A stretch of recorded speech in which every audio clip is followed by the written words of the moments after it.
നിങ്ങളുടെ ഫേവറേറ്റ് സീരിയലുകൾ ടിവിയിൽ വരുന്നതിന് മുൻപേ സൺ നെക്സ്റ്റ് ആപ്പിൽ കാണാം. ഇനി എല്ലാവർക്കും മുൻപേ കാണൂ. ഇപ്പോൾ തന്നെ സൺ നെക്സ്റ്റ് ആപ്പ് ഡൗൺലോഡ് ചെയ്ത് സബ്സ്ക്രൈബ് ചെയ്യൂ.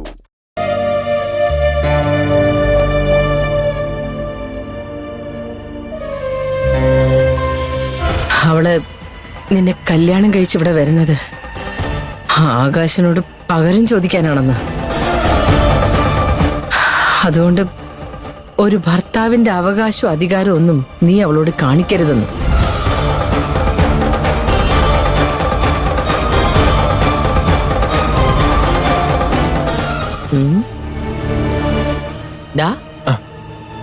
നീ പാലൊന്നും കുടിച്ചേ. എനിക്ക് പാലൊന്നും വേണ്ട. അമ്മന്ന് പോവാൻ നോക്കിയേ. എന്തു പറ്റിയടാ നിനക്ക്? വിശപ്പൊന്നും തോന്നില്ലേ? വിശപ്പുണ്ട്, പക്ഷെ കഴിക്കാനൊന്നും തോന്നുന്നില്ല. എടാ, വിശപ്പുണ്ടെങ്കിൽ എന്തെങ്കിലും ഒന്ന് കഴിക്കേ. കഴിച്ച എന്താ കുഴപ്പം? ഭക്ഷണം കഴിക്കുന്നോണ്ട് കുഴപ്പമൊന്നുമില്ല, കല്യാണം കഴിക്കുന്ന കുഴപ്പം. ഓ, മനസ്സിലായി. നിന്റെ അച്ഛൻ പറഞ്ഞത് ആലോചിക്കാണോ നീ? അയാൾ അങ്ങനാടാ, ഓരോന്ന് പറഞ്ഞ് നമ്മളെ കൺഫ്യൂഷൻ ആക്കും. നീ അയാള് പറയുന്നൊന്നും ഓർക്കണ്ട. ഫ്രോഡെന്ന് വിളിച്ച നാവുകൊണ്ട് എന്നെ മോനേന്ന് വിളിച്ചില്ലേ? അച്ഛൻ പറഞ്ഞത് ശരിയാന്നാ എനിക്ക് തോന്നുന്നേ. എടാ, അയാള് നിന്റെ സന്തോഷം കാണാൻ വേണ്ടിട്ടൊന്നും അല്ലാതെ പറഞ്ഞത്. നിനക്കൊരു നല്ല ജീവിതവും പേരും വരാതിരിക്കാനാ. അച്ഛൻ എന്തെല്ലാം പറഞ്ഞിരിക്കുന്നു, പക്ഷേ ഇന്ന് എന്നെ ഒരു മകനായിട്ട് അംഗീകരിച്ച സംസാരിച്ചത്. എടാ, നിനക്ക് അയാളെ അറിയാഞ്ഞിട്ട് അരവിന്ദേ വിശ്വസിക്കണ്ട. ഈ സ്വത്തൊക്കെ എഴുതി വാങ്ങി നിന്നെ ചതിച്ചില്ലേ നിന്റെ അച്ഛനെന്ന് പറഞ്ഞ ഈ പടുഭാവി. എടാ, വീണ്ടും അയാൾ നിന്നെ ചതിക്കാൻ നോക്കുക. എടാ, സ്വത്തിന്റെ കാര്യത്തിൽ നീ ചതിക്കപ്പെട്ടു, പക്ഷെ കല്യാണത്തിന്റെ കാര്യത്തിൽ അങ്ങനെ ആവരുത്. അമ്മേ, എടാ, നിന്റെ അച്ഛന്റെ വാക്കുകളൊക്കെ കാറ്റി പറത്തി കളയടാ. ശ്രേയായിട്ട് നിന്റെ കല്യാണം നടന്നാലേ നീ ആരായിരിക്കും എന്നൊന്നും ആലോചിച്ച് നോക്ക്. അത് ആലോചിച്ച എനിക്കിപ്പോ കൺഫ്യൂഷൻ. എടാ, അതെ അമ്മേ, വലിയ പൊസിഷനിൽ ഇരിക്കുന്ന ഒരു ചീഫ് എഞ്ചിനീയർ എന്തിന് ഒരു പണിയില്ല തെണ്ടിത്തിരിഞ്ഞ് നടക്കുന്ന എന്നെ കല്യാണം കഴിക്കാൻ സമ്മതിക്കണം? ആകാശിന്റെ ചാരുവിന്റെ ജീവിതം നശിപ്പിക്കാനല്ലേ? അല്ലടാ, അമ്മ തന്നെ പറഞ്ഞതല്ലേ ശ്രേയെ കല്യാണം കഴിച്ചാൽ ഭർത്താവ് എന്ന ഒരു അവകാശവും കാണിക്കാൻ പാടില്ലെന്ന്.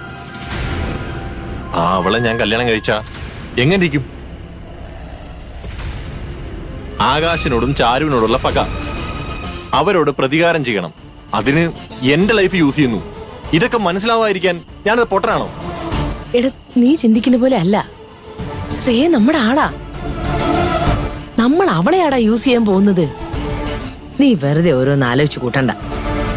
നമ്മൾ തീരുമാനിച്ചതുപോലെ തന്നെ എല്ലാം നടക്കും. ഇല്ലമ്മേ, എനിക്ക് ആലോചിക്കണം.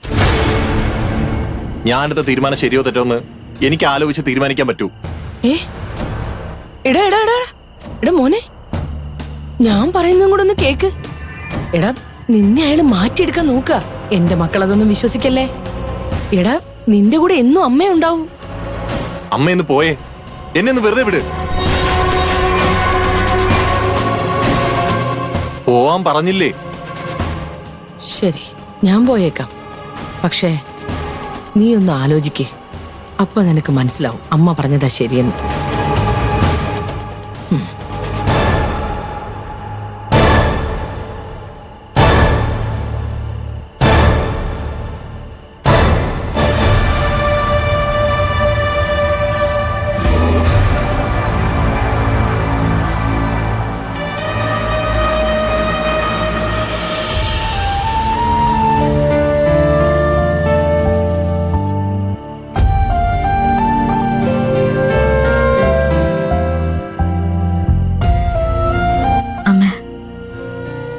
ഇവിടെ നടക്കുന്നതെല്ലാം ദൈവങ്ങളുടെ കൂടെ ഇരുന്ന് അമ്മ കാണുന്നല്ലേ?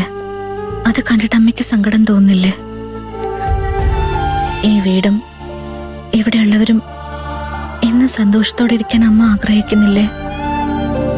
അതോ എല്ലാം കണ്ട് മൗനമായിരിക്കാനാണോ അമ്മയ്ക്ക് തോന്നുന്നത്?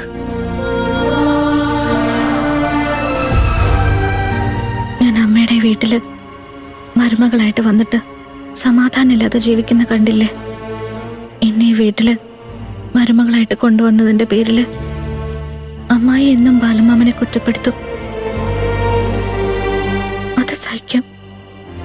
അമ്മ ഇപ്പൊ ശ്രേയയും കൂടി ഈ വീട്ടിലേക്ക് വരാൻ പോവുക. അതെന്നോടും അക്കുച്ചേട്ടനോടും ബാലമാമനോടും പ്രതികാരം ചെയ്യാൻ വേണ്ടി മാത്രം. അവളിവിടെ വന്നു കയറിയാം ബാലമാമന്റെ മാത്രല്ല, ഈ വീട്ടിലുള്ള എല്ലാവരുടെയും സന്തോഷവും സമാധാനവും ഇല്ലാതാവും. അമ്മ ഇപ്പോൾ ഉള്ളത് ദൈവങ്ങളുടെ കൂടെയല്ലേ? എന്തെങ്കിലും ഒന്ന് ചെയ്യണമേ. അമ്മയുടെ ജീവനായിരുന്നില്ലേ ബാലമാമൻ? അരവിന്ദേട്ടന്റെ തീരുമാനത്തില് ഇനി ഈ വീടിന്റെ നിലനിൽപ്പും സന്തോഷവും എല്ലാം. അരവിന്ദേട്ടന് മനസ്സ് മാറാൻ അമ്മ എന്തെങ്കിലും ഒന്ന് ചെയ്യണം. അരവിന്ദേട്ടൻ വിചാരിച്ചാലേ ഇനി എനിക്കും ബാലമാമനും അക്കുച്ചേട്ടനും സന്തോഷമുള്ളൊരു ജീവിതം ഉണ്ടാവും. അമ്മയുടെ ഈ വീടിനെ തന്നെ നശിപ്പിക്കാൻ വേണ്ടി കയറി വരുന്നത് ശ്രേയ. അതിനമ്മ അനുവാദം കൊടുക്കരുത്. ഈ കല്യാണം നടക്കരുതമ്മേ. ഞങ്ങളുടെ എല്ലാവരുടെയും കൂടെ അമ്മയുണ്ടാവണം.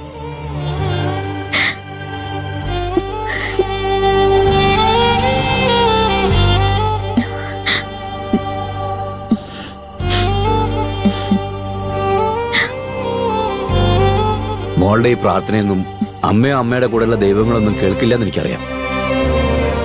അവൻ നന്നാവില്ലേ മോളെ? തലതിരിഞ്ഞവനാവൻ. അങ്ങനെ പറയരുത് ബാലമാമ. നമ്മുടെ വിശ്വാസങ്ങൾക്കും ചിന്തകൾക്കും അപ്പുറം നല്ലത് തന്നെ നടക്കും. അതൊക്കെ തന്നെയാണ് മോളെ ഞാനും ആഗ്രഹിക്കുന്നത്. നിന്റെ പ്രാർത്ഥനയും വിശ്വാസവും നമുക്കെല്ലാം നല്ല വരുത്തട്ടെ.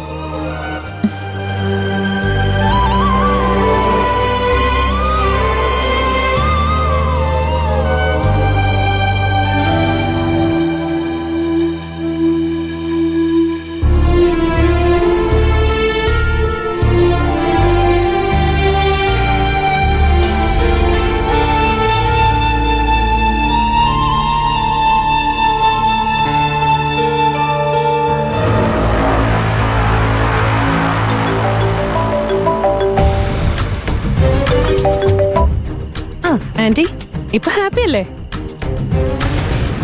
എൻഗേജ്മെന്റ് ഇത്ര ഭംഗിയായി നടക്കുമെന്ന് ആന്റി വിചാരിച്ചില്ലല്ലോ. ജാതകം മാറിയപ്പോ ആകാശം ചാരും ഷോക്കായി നിന്നത് കണ്ടോ? അവരെന്തു പറഞ്ഞു? അതൊന്നും അല്ല മോളെ ഇപ്പൊ പ്രശ്നം. പ്രശ്നോ? എന്ത് പ്രശ്നം? അതെ മോളെ, അരവിന്ദിന്റെ അച്ഛൻ നിന്നെ കുറിച്ച് ആവശ്യമില്ലാത്തതൊക്കെ പെരുപ്പിച്ച് പറഞ്ഞ് അവന്റെ മനസ്സ് മാറ്റാൻ നോക്കി. ആന്റി എന്തേ പറയുന്നേ? എന്നെ പറ്റി അങ്കിൾ എന്താ പറഞ്ഞേ? പറയാം മോളെ.